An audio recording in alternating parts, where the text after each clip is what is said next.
آپ حضرات ایک بار سورہ حمد اور 3 بار سورہ اخلاص کی تلاوت فرما کر جملہ مومنین و مومنات بالخصوص سید بدر عباس ابن سید قدیر حسین کی روح کو اصال فرما دیں۔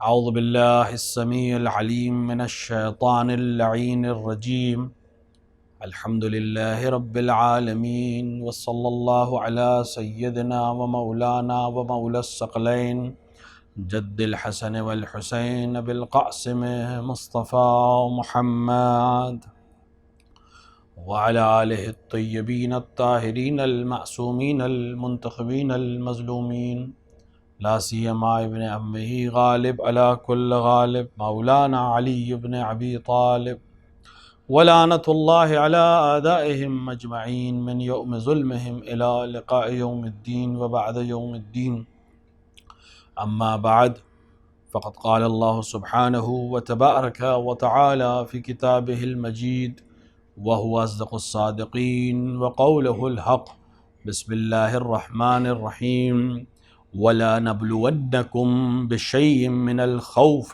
وَالْجُوعِ وَنَقْصٍ مِّنَ الْأَمْوَالِ وَالْأَنفُسِ وَالثَّمَرَاتِ وَبَشِّرِ الصَّابِرِينَ۔ صلوات پڑھیں محمد وآل محمد۔ عزیزان گرامی، قرآن مجید سورہ بقرہ آیت نمبر 155 میں خداوند عالم ایک بہت اہم اعلان کر رہا ہے۔ خداوند عالم ارشاد فرما رہا ہے کہ ہم بے شک بالتحقیق، اس میں کوئی شک نہیں، اس میں کوئی تردید نہیں، تمہارا امتحان لیں گے۔ وَلَنَبْلُوَنَّكُمْ، بے شک تم امتحان گاہ میں آؤ گے اور تمہارا امتحان لیا جائے گا۔ کس چیز سے امتحان لیا جائے گا؟ شَيْءٌ مِّنَ الْخَوْفِ، کبھی یہ امتحان خوف سے لیا جائے گا، یعنی تمہیں ڈرا کر امتحان لیا جائے گا، ڈر کا امتحان لیا جائے گا، حالت خوف پہ تمہارا امتحان لیا جائے گا۔ اور کبھی یہ امتحان بھوک سے لیا جائے گا، بنجو، بھوکا اور پیاسا رہ کر تمہارا امتحان لیا جائے گا یا رکھ کر تمہارا امتحان لیا جائے گا۔ اور کبھی یہ امتحان تمہارے مال کو تم سے لے کر لیا جائے گا، یعنی تمہارے مال میں نقصان ہوگا اور یہ تمہارا امتحان ہوگا۔ اور کبھی تمہارے کسی عزیز اور اقارب کو تم سے لے لیا جائے گا اور یہ بھی تمہارا امتحان ہوگا۔ اور کبھی تمہارے فائدوں کو، یعنی تمہیں جو چیز ملنے والی تھی اس کو لے کر تم سے، اس کا نقصان سے تمہیں امتحان لیا جائے گا۔ وَبَشِّرِ الصَّابِرِينَ، اور صبر کرنے والوں کے لیے بشارت ہے، ان کو بشارت دے دو۔ یہ آیت تقریباً اگر کوئی انسان اس آیت کو صحیح سے سمجھ لے، جیسے قرآن کی ہر آیت کا مسئلہ ہے کہ اگر انسان آیت کو صحیح سے سمجھ لے اور اہل علم سے اس کو پوچھ لے کہ اہل بیت علیہم السلام ہی وہ اہل علم ہیں اور ان کے ذریعے سے علماء نے جو چیزیں ہم تک پہنچائی ہیں ان کو سمجھیں اور قرآن کی تلاوت کرتے وقت اس کو دقت کے ساتھ دیکھیں، تو بہت سے مسائل انسانی زندگی کے حل ہو جائیں گے، بلکہ پوری زندگی آسان ہو جائے گی۔ اس آیت میں جو چیزیں سامنے کی ہیں وہ تو اپنی جگہ پہ ہیں۔ پہلی بات تو یہ کہ امتحان لیا جائے گا، لہٰذا اگر کوئی شخص یہ سوچ رہا ہے کہ اس کا امتحان نہیں لیا جائے گا تو وہ عبث سوچ رہا ہے، غلط سوچ رہا ہے۔ جب خداوند عالم کہہ رہا ہے کہ حتماً لیا جائے گا، اس کا مطلب لیا جائے گا۔ خداوند عالم نے اگر کہہ دیا ہے کہ یہ کام ہونا ہے تو یہ چیز ہو کر رہے گی، واقع ہو کر رہے گی، تمہارا امتحان لیا جائے گا۔ دوسری چیز سے یہ ثابت ہو گئی کہ امتحان، اگر امتحان لیا جا رہا ہے تو اس کا یہ مطلب نہیں کہ غلطی کی ہے لہٰذا امتحان لیا جا رہا ہے، کوئی گناہ کیا ہے لہٰذا امتحان لیا جا رہا ہے، ہم سے کوئی غلطی ہو گئی ہے، کوئی گناہ ہو گیا ہے، اس کی سزا کے طور پر امتحان ہے۔ نہیں، سزا نہیں ہے۔ اگر خوف طاری ہے تو ممکن ہے یہ خوف امتحان کا ہو، یعنی اس خوف کے ذریعے تمہارا امتحان لیا جا رہا ہو۔ اگر نقصان ہو رہا ہے مالی تو ممکن ہے یہ امتحان کے لیے تمہارا نقصان کیا گیا اور اس نقصان کے ذریعے سے تمہارا امتحان لیا جا رہا ہے کہ اس سختی میں تم کتنے دیندار رہ جاتے ہو۔ تو لہٰذا اگر یہ بہت دفعہ ایسا ہوتا ہے کہ انسان کے ذہن میں یہ فکر آتی ہے، اور یہ جملہ ہم اکثر سنتے ہیں لوگوں سے کہ صاحب ہم تو نماز پڑھتے ہیں، ہم تو روزہ رکھتے ہیں، ہمارے لیے یہ مصیبت کیوں آئی؟ نماز پڑھنا یا روزہ رکھنا اس بات کی گارنٹی نہیں کہ آپ امتحان نہیں لیا جائے گا، آپ کا امتحان لیا جائے گا۔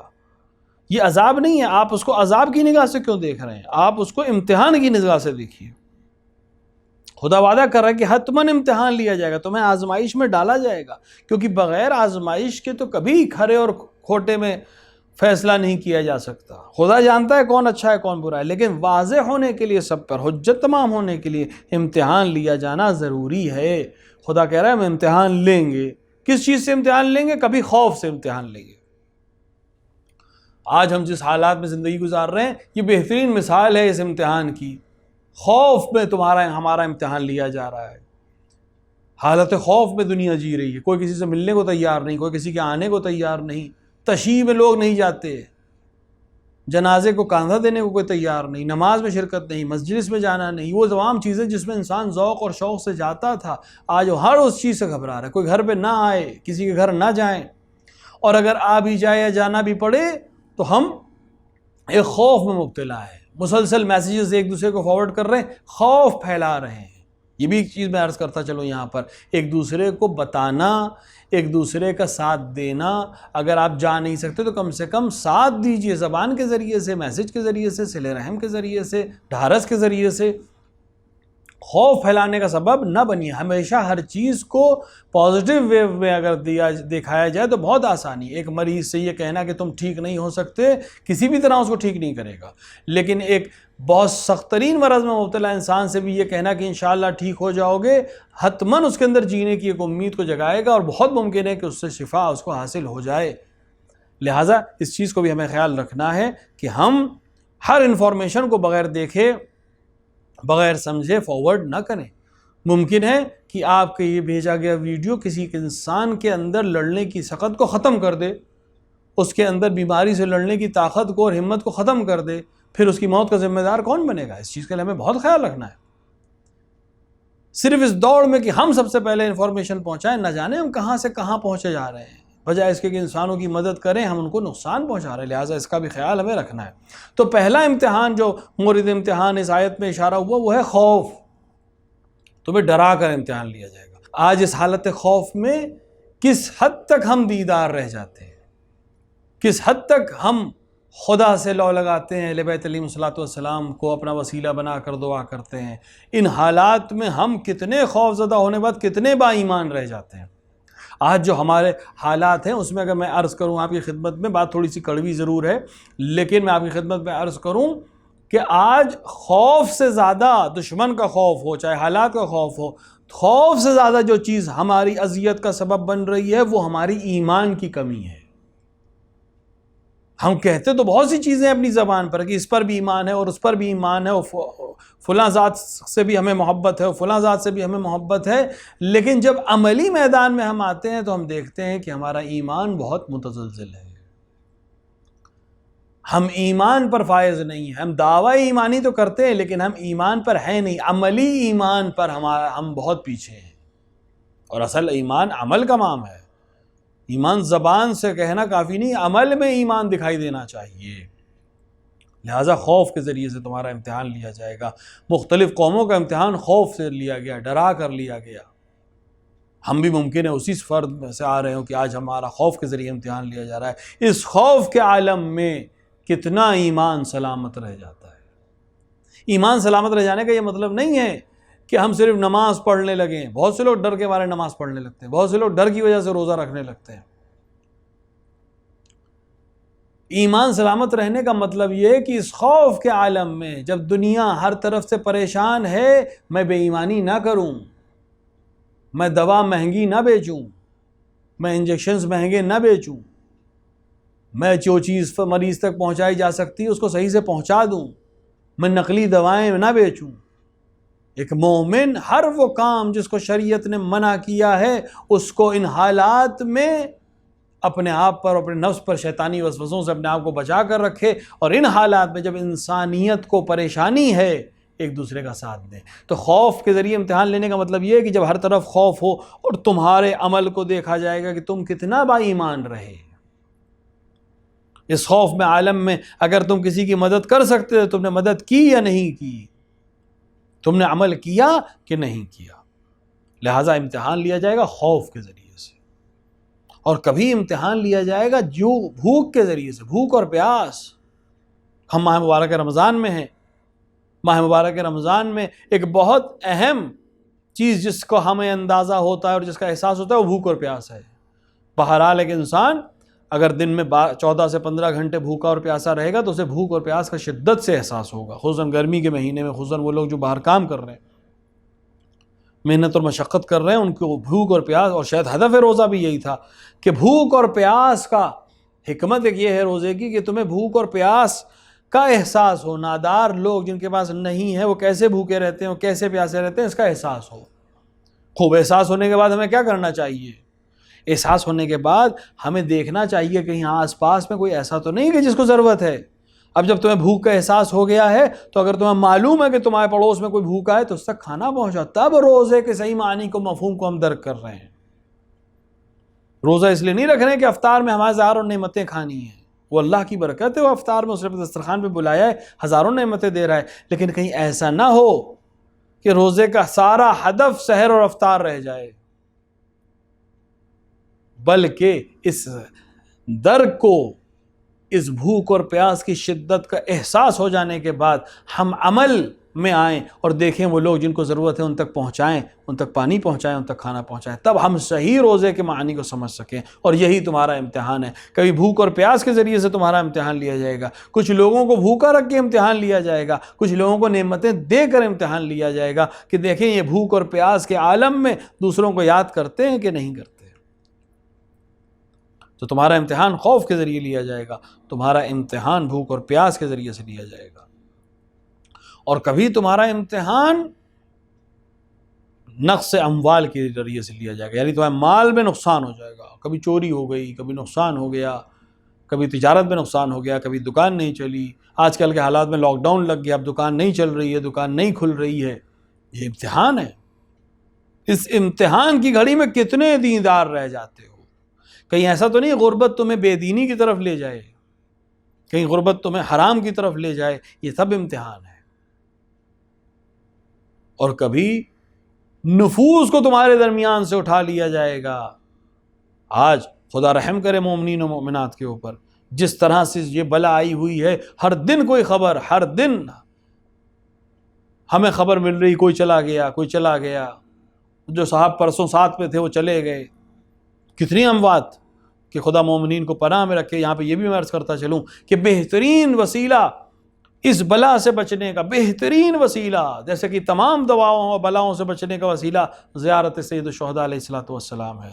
میں نے پہلے بھی توصیہ کیا ہے، پھر سے اس مجلس کے ذریعے سے تمام اپنے سننے والوں تک یہ بات پہنچا رہا ہوں کہ اپنے گھروں میں زیارت عاشوراء کی تلاوت کریں، اور ضرور کوشش کریں کہ 100 لعن اور 100 سلام کے ساتھ زیارت عاشوراء کی تلاوت کریں، اور دعائے القمہ یا دعائے صفوان جو بعد میں نقل کی گئی ہے، صفوان سے روایت ہے، اس کو دعائے القمہ بھی کہا جاتا ہے، دعائے صفوان بھی کہا جاتا ہے، وہ دعا ضرور زیارت کے بعد پڑھیں اور وسیلے سے امام حسین علیہ السلام کی اس بلا سے نجات مانگیں۔ سامرہ میں جب طاعون کی وبا پھیلی تھی تو مرزا شیرازی نے تمام لوگوں تک یہ بات پہنچوائی تھی کہ وہ ہر انسان 100 لعن اور 100 سلام کے ساتھ زیارت عاشوراء پڑھے اور دعائے القمہ پڑھ کر دعا کرے۔ لکھنے والوں نے لکھا کہ اس کے بعد پھر مومنین کے گھر سے جنازے نہیں آتے تھے، دیگر اقوام کے یہاں سے جنازے آ رہے تھے، مومنین کے یہاں سے جنازے نہیں آ رہے تھے۔ ہم نے اپنی اس بہترین نعمت کو فراموش کر دیا ہے۔ جو لوگ مجلس کر سکتے ہو اپنے گھر میں مجلس کریں، مجلس کرنے کا یہ مطلب نہیں کہ آپ سب کو بلا لیں، نہیں، اپنے گھر میں بیٹھ جائیں، بیوی بچوں کو لے کے بیٹھ جائیں، کوئی ایک بچہ اگر کسی کو پڑھنا آتا ہے وہ پڑھ دے، یا کوئی مجلس، آج تو بہت آسان ہو گیا ہے، یوٹیوب کے اوپر مجلسیں ہیں، آپ مجلسیں سن سکتے ہیں، اپنے گھر میں ذکر حسین ابن علی کریں، زیارت پڑھیں، ذکر حسین ابن علی کریں، اور اس وسیلے سے نجات مانگیں کہ امام حسین بہترین وسیلہ نجات ہے، دنیا میں بھی اور آخرت میں بھی۔ بلاؤں سے بچنے کا بہترین نسخہ زیارت امام حسین علیہ السلام ہے، لہٰذا زیارت ضرور پڑھیں، 100 لعن اور 100 صلوات سلام کے ساتھ پڑھیں، اور دعائے القمہ کے بعد دعا کریں، حتماً اس بلا سے آپ محفوظ رہیں گے۔ لیکن امتحان تو ہوگا، لہٰذا کبھی نقص انفس کے ذریعے سے بھی امتحان لیا جائے گا، کوئی عزیز چلا جائے گا، کبھی بھائی چلا جائے گا، کبھی اولاد چلی جائے گی، کبھی باپ، کبھی ماں، کبھی بہن، یہ سلسلہ ہے، یہ دنیا کا طریقہ یہی ہے۔ لیکن اس وقت امتحان بھی ہے تمہارا کہ کہیں تم بے دین نہ ہو جاؤ، کہیں تم بے صبر نہ ہو جاؤ اور ایسے عمل نہ انجام دو جو صبر کے منافی ہو۔ لہٰذا جب مصیبت پڑے تو صبر کرنا ہے۔ صبر کا یہ مطلب نہیں ہے کہ انسان جو کام نہیں کر سکتا ہے وہاں خاموش رہے تو صبر۔ صبر وہ ہے جہاں کر سکتا ہے۔ ایک ظالم نے آپ سے کوئی چیز چھین لی، طاقتور ہے، آپ کوئی تلقین کرے آپ کو صبر کرو، صبر کے علاوہ کوئی چارہ نہیں ہے آپ کے پاس، یہ مجبوری ہے نہیں، صبر وہ ہے یہاں طاقت ہو، لیکن صبر کرے انسان، بڑی مصلحت کو دیکھے۔ طاقت ہے، زبان کھولنے کی طاقت ہے، ہاتھ چلانے کی طاقت ہے، لیکن جب مصیبت پڑے گی تو صبر کرنا ہے۔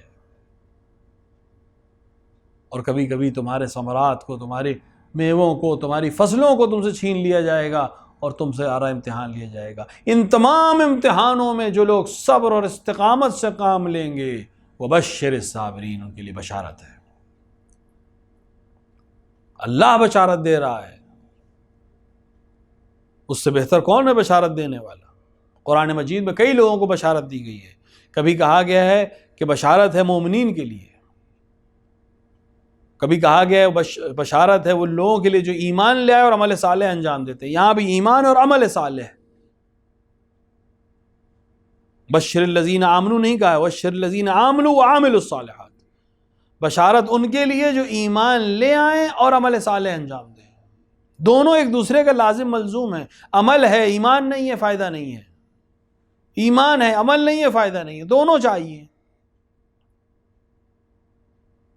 اور کبھی کبھی کہا گیا ہے کہ بشارت دے دو مومنین کو، صاحبان ایمان کو، اور کبھی کبھی کہا گیا بشارت دے دو ان لوگوں مخبتین کو، وہ لوگ جو زمین پر اکڑ کے نہیں چلتے، تواضع کے ساتھ چلتے ہیں،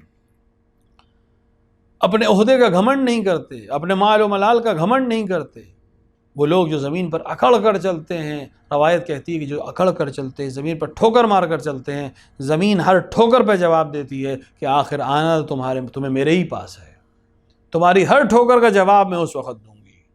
اللہ کی پناہ لینا ہے۔ تو بشارت ہے مومنین کے لیے، بشارت ہے صاحبان ایمان کے لیے جو عمل صالح انجام دیتے ہیں، سوارت ہے ان لوگوں کے لیے جو محسنین میں سے ہیں۔ بہترین موقع ہے احسان کرنے کا، ماہ مبارک رمضان، احسان کرنے کا۔ وظیفے پہ عمل کرنا احسان نہیں ہوتا، واجبات پر عمل کرنا احسان نہیں ہوتا۔ احسان یہ ہے کہ انسان وہ عمل انجام دے جس سے توقع نہیں کی جا رہی ہے اس سے۔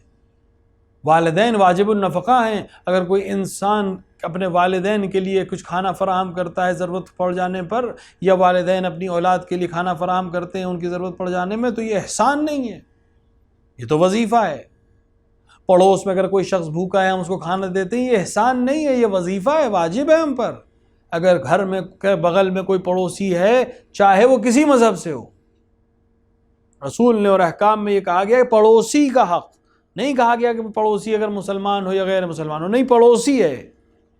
اگر وہ بھوکا ہے اور تم سیر ہو تو تم سے سوال کیا جائے گا۔ اگر تم نے اس کو ایک روٹی دے دی تو یہ احسان نہیں ہے۔ احسان کی تعریف جو علماء نے فرمائی وہ اس طرح سے فرمائی کہ اگر کسی شخص کے پاس، مثال کے پاس 2 روٹیاں ہیں اور اس کے بغل میں ایک پڑوسی رہتا ہے جو بھوکا ہے، یہ 1 روٹی اسے دے دے اور 1 روٹی خود کھا لے، تو یہ اس نے وظیفے پر عمل کیا ہے، یہ واجب پر عمل کیا ہے، یہ اس کا فریضہ تھا، اس پہ عمل کیا ہے۔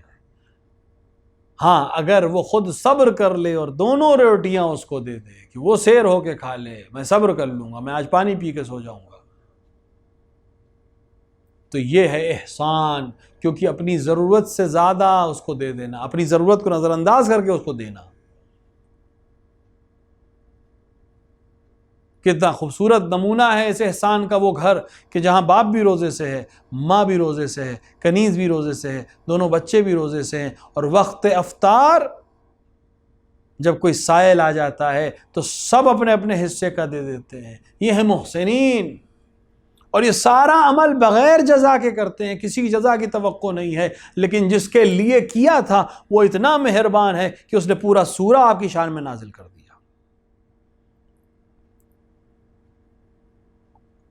یہ ہے محسنین، یہ ہے مومنین، یہ وہ لوگ ہیں جو ایمان لائے اور جنہوں نے عمل صالح انجام دیے. یہ وہ لوگ ہیں جو زمین پر اکڑ کر نہیں چلتے، اتنے تواضع کے ساتھ چلتے ہیں کہ کسی کو احساس بھی نہیں ہوتا کہ یہ نبی ہیں، یہ امام ہیں.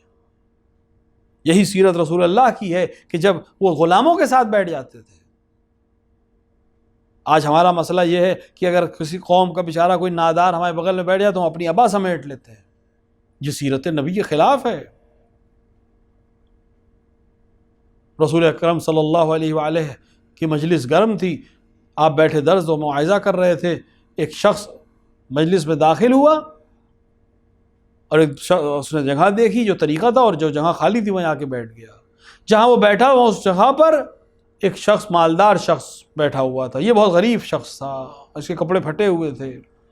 اس شخص نے اپنی ابا کو سمیٹ لیا. رسول نے اس عمل کو دیکھ لیا.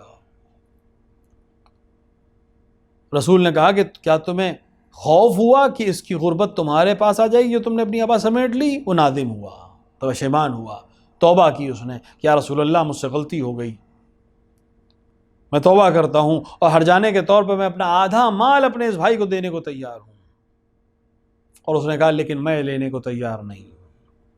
کہ کیوں؟ کہ کہیں مجھے خوف ہے کہ کہیں میں بھی کل اسی غرور میں مبتلا ہو کر کسی غریب و نادار کو اپنے بغل میں بیٹھا دیکھ کے اپنی ابا سمیٹ لوں.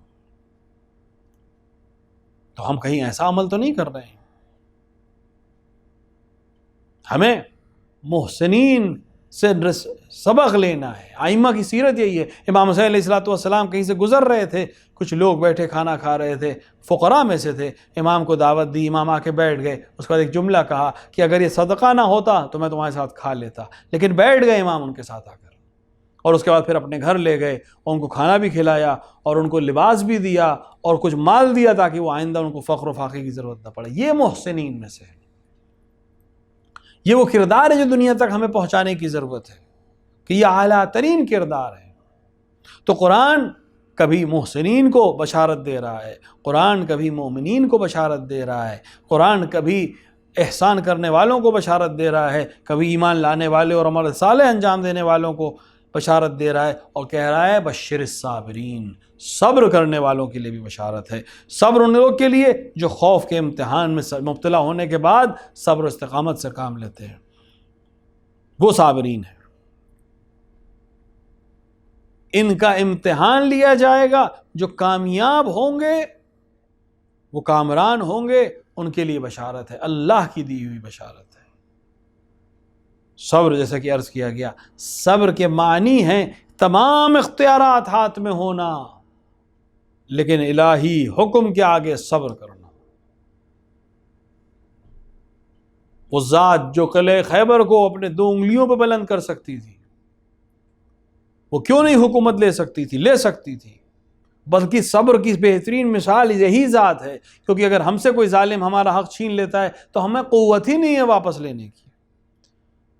لیکن وہ ذات جو قلعہ خیبر کو اپنی 2 انگلیوں پہ اٹھا سکتی تھی، کیا وہ مدینے کی گلیوں میں اپنی حکومت کو حاصل کرنے کے لیے بعض نااہلوں کو قتل و غارت نہیں کر سکتی تھی؟ کر سکتی تھی، لیکن اس نے صبر کیا. کیوں؟ کیونکہ وہ اسلام کی زندگی اور حیات چاہتا ہے. اگر مجھے حکومت نہیں ملی تو لوگوں کو نقصان ہے، میرا کوئی نقصان نہیں ہے.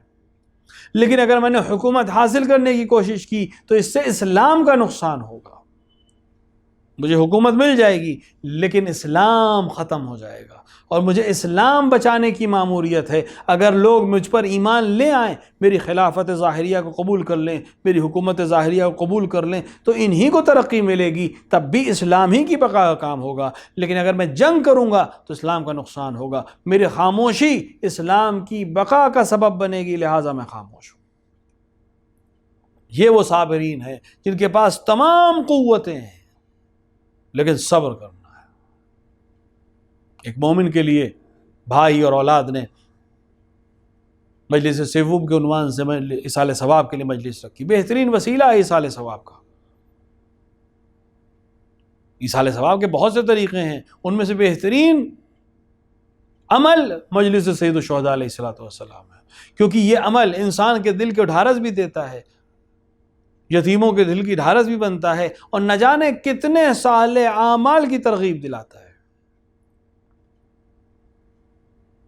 بھائی کی خدمت میں تعزیت پیش کر رہے ہیں لوگ، بیٹے کی خدمت میں تعزیت پیش کر رہے ہیں لوگ، سخت ماحول ہے، ہر طرف بلا اور ملا ہے جس کی وجہ سے لوگوں کی جانیں جا رہی ہیں، اور اس میں امتحان ہے، اس میں صبر کرنے والوں کے لیے بشارت ہے۔ ایک مومن جب اس دنیا سے جاتا ہے تو لوگوں کا طریقہ یہی ہے کہ لوگ آ کر تعزیت پیش کرتے ہیں، تسلیت پیش کرتے ہیں۔ آج کے دور میں جب ملنا جلنا آسان نہیں ہے، فون کے ذریعے سے کرتے ہیں، واٹس ایپ کے ذریعے سے کرتے ہیں، پیغام کے ذریعے سے کرتے ہیں، مجلس میں اکٹھا نہیں ہو سکتے لیکن اپنے اپنے گھروں سے مجلسوں کو سن سکتے ہیں، جیسے کہ سب اس وقت سن رہے ہیں۔ دور سے بیٹھ کے فاتحہ پڑھی جا سکتی ہے، پڑھ رہے ہیں۔ ایک دوسرے کو قرابت داری اسی طرح ثابت ہوتی ہے، ایک دوسرے کی ڈھارس اسی طرح سے بنا جاتا ہے، اور ایک دوسرے کو ساتھ اسی طرح سے دیا جاتا ہے۔ طریقہ یہی ہے، دستور یہی ہے کہ جب اس دنیا سے کوئی جائے تو اس کے لیے اس کے پسماندگان کو صبر کی تلقین کی جائے، ان کے سر پر ہاتھ پھیرا جائے، ان سے بتایا جائے کہ اس سخت کے ماحول میں پریشان ہونے کی ضرورت نہیں ہے۔ تمہارے ماں باپ نے، تمہارے والد نے جو احسانات کیے ہیں، جو کام کیے ہیں، جو قرابت داریاں ہیں، ان سب کا خیال رکھا جائے گا۔ یہی طریقہ ہے۔ جانے والا چلا جائے گا، اس کے لیے آسانیاں ہیں، جو رہ جائیں گے ان کے لیے مسائل ہیں، لہٰذا انہیں صبر کرنا ہے، انہیں امتحان دینا ہے۔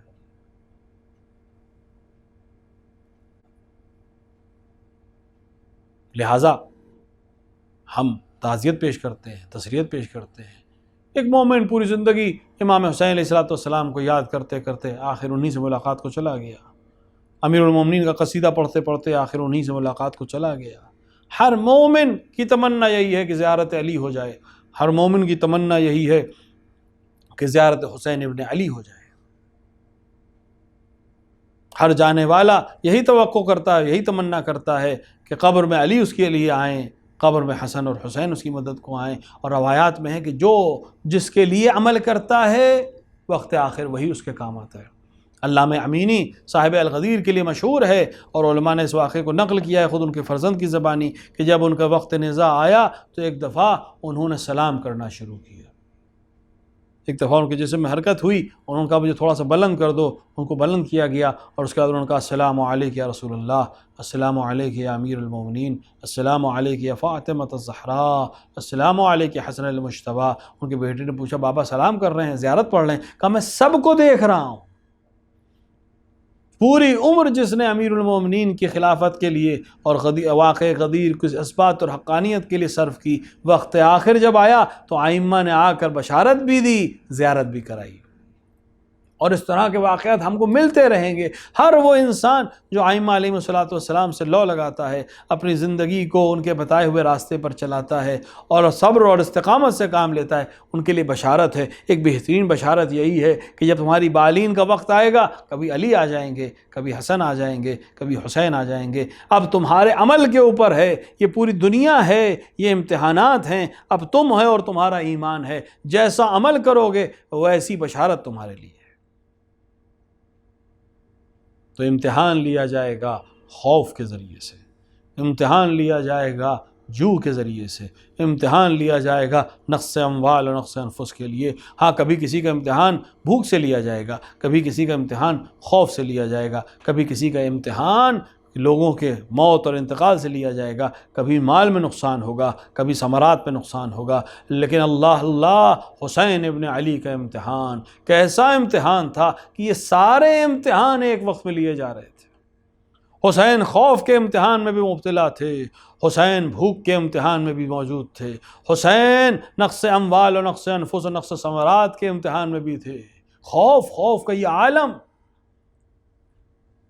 کہ حسین کو یہ خوف ہے کہ دشمن کہیں خیمے پہ حملہ نہ کر دے، جان کا خوف نہیں ہے، قتل و غارت کا خوف نہیں ہے، خوف اس بات کا ہے کہ کہیں خیمے پہ حملہ نہ ہو جائے، حرم رسول پر حملہ نہ ہو جائے۔ اس خوف سے نجات کے لیے جب مشورہ کیا گیا تو آخر میں طے کیا گیا کہ پشت خیمہ ایک خندق کھودی جائے اور اس میں آگ روشن کر دی جائے۔ یہ خوف تھا حسین ابن علی کو کہ کہیں خیمے پہ حملہ نہ ہو جائے، اور یہی وجہ تھی کہ جب حسین ابن علی پشت فرس سے زمین پر آئے تھے اور دشمنوں کو یہ خوف ہوا تھا، دشمنوں میں آپس میں یہ بحث ہو رہی تھی کہ حسین زندہ ہیں کہ نہیں، تو کسی نے بلند آواز سے کہا تھا کہ میں معلوم کرتا ہوں، اور صرف ایک جملہ کہا تھا کہ اے گھوڑ سواروں، حسین کے قیام کی طرف حملہ کرو۔ یہ جملہ جب حسین کی کانوں سے ٹکرایا تو ایک بار تلوار کے اوپر اپنے آپ کو ٹیک کر اپنے سر کو بلند کر کے یہ آواز دی تھی کہ اے دشمنوں، حسین ابھی زندہ ہے،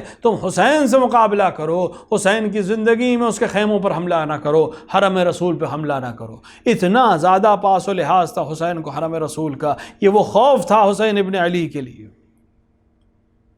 خوف کا امتحان۔ یہی وجہ ہے کہ جب عباس اس دنیا سے گئے تو امام حسین نے یہی تو کہا تھا کہ اے بھیا، تمہارے جانے کے بعد وہ آنکھیں جو سکون سے سوتی تھیں اب خوف میں مبتلا رہیں گی۔ خوف کا امتحان، عباس کا جانا خوف کے امتحان میں مبتلا ہونا ہے۔ زینب اب خوف کے ساتھ زندگی کریں گی، ام کلثوم اب خوف کے ساتھ زندگی کریں گی، سکینہ اب خوف کے ساتھ رہیں گی، کبھی پانی مانگیں گی تو تماشے بڑھیں گے، کبھی دشمن ایسے ہی لوٹے گا۔ یہ خوف ہے جس کے ذریعے سے امتحان لیا جا رہا ہے، اور کبھی نقص اموال کا امتحان لیا جائے گا، ہاں حسین کے خیموں کو لوٹا جائے گا، تاراج کیا جائے گا۔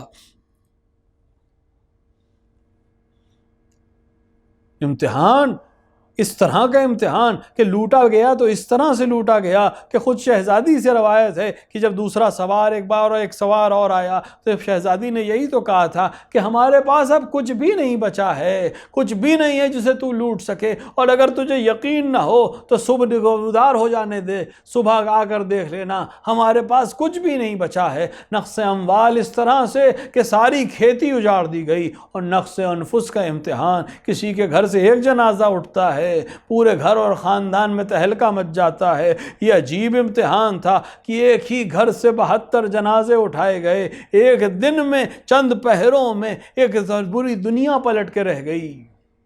10 محرم کو کس طرح سے شہزادی نے امتحان دیا ہے، کس طرح سے حسین نے امتحان دیا ہے، لیکن حسین اس امتحان میں اتنے کامیاب ہیں کہ راوی کہتا ہے کہ جیسے جیسے حسین کے ساتھی کم ہو رہے تھے، حسین کا چہرہ اور زیادہ درخشاں ہوتا چلا جا رہا تھا، اور زیادہ کھلتا چلا جا رہا تھا کہ وقت لقاء الہی نزدیک آ رہا ہے۔ اور یہی وجہ ہے کہ یہ تمام امتحان دینے کے بعد حسین سرخ رو ہیں، اور ایک بار در خیمہ پر آ کر کہتے ہیں اے زینب و یا ام کلثوم یا سکینہ و یا رقیہ علیکن منی السلام، تم سب پر میرا سلام آخر ہو۔ یہ کہہ کر حسین جا رہے ہیں، یہ بتا رہے ہیں کہ اب گھر میں مردوں کی تعداد بہت کم رہ گئی ہے، اب بچے ہیں، یا اگر مرد میں کوئی ہے تو وہ زین العابدین ہیں، عورتوں کی تعداد زیادہ ہے، لہٰذا جمع مؤنث کے ضمیر سے سلام کیا، اور حسین اب چلے گئے میدان میں۔ میں اس بیٹے سے اور بھائی سے کہوں گا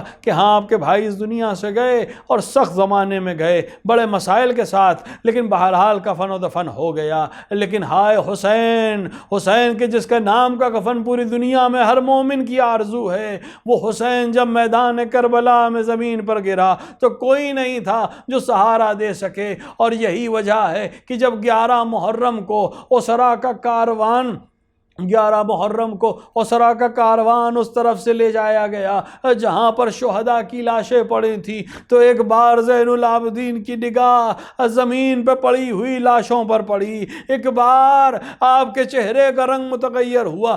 زینب اولیاء مقام نے اس منظر کو محسوس کیا، اپنے آپ کو بھتیجے کے قریب لائیں، اے بزرگوں کی نشانی، تمہیں کس عالم میں دیکھ رہی ہوں؟ کہا اے پھوپھی اماں، انہوں نے اپنے کشتہ نجس کو تو دفن کر دیا، لیکن میرے بابا اور بھائیوں کی لاش بے گور و کفن پڑی ہوئی ہے۔ ہاں یہی وجہ ہے کہ یہی وجہ تھی کہ جناب زینب نے ایک بار میدان کربلا میں مدینے کا رخ کیا اور آواز دی اے نانا، اے جد یا رسول اللہ، آپ پر ملائکہ نے نماز جنازہ پڑھی، آپ کو عزت و احترام کے ساتھ دفن کیا گیا، ہائے آپ کا حسین میدان کربلا میں پڑا ہے، اپنے ہی خون میں غلطہ ہے، نہ کوئی کفن دینے کو تیار ہے، نہ کوئی دفن کرنے کی اجازت دیتا ہے۔ ہم اگر موجود بھی ہیں تو اس عالم میں ہیں کہ ہاتھوں میں ہتھکڑیاں ہیں، گلے میں رسن ہے، اور دیار بدیار ہمیں کشاں کشاں پھرایا جاتا ہے۔ وَسَيَعْلَمُ الَّذِينَ ظَلَمُوا أَيَّ مُنْقَلِبٍ يَنْقَلِبُونَ إِنَّا لِلَّهِ وَإِنَّا إِلَيْهِ راجعون رضاً بقضائه وتسلیما لعمره۔ خدایا ہمارے اس مختصر عمل کو قبول فرما، ہمارے درمیان جو حاجت مند ہیں ان کی حاجتوں کو پورا فرما، جو بیمار ہیں انہیں شفاء کاملہ و عاجلہ عطا فرما۔ خدا یہ بلا جو پوری دنیا میں پھیلی ہوئی ہے، خصوصاً ہمارے ملک عزیز میں جو یہ وبا بہت تیزی کے ساتھ پھیل رہی ہے، مومنین و مومنات بحق حسین ابن علی ان سب کو نجات عطا فرما، بلا سے ان کو محفوظ رکھ۔ خدا یا اتباعِ عالیات خصوصاً عراق اور شام کی حفاظت فرما، علماء اعلام مراجع کرام کا سایہ ہمارے سروں پر محفوظ رکھ۔ خدا اس تمام تیرگی، اس بلا، ان مصیبتوں سے نجات کے لیے منتقم خون کربلا کے ظہور میں تعجیل فرما، اندر ظہور اپنے امام کو پہچاننے اور ان کی نصرت کرنے کی توفیق عطا فرما۔ ربنا تقبل منا انک السمیع الدعاء۔ آپ حضرات ایک بار سورہ حمد اور 3 بار سورہ اخلاص کی تلاوت فرما کر جملہ مومنین و مومنات بالخصوص سید بدر عباس ابن سید قدیر حسین کی روح کو ایصال فرما۔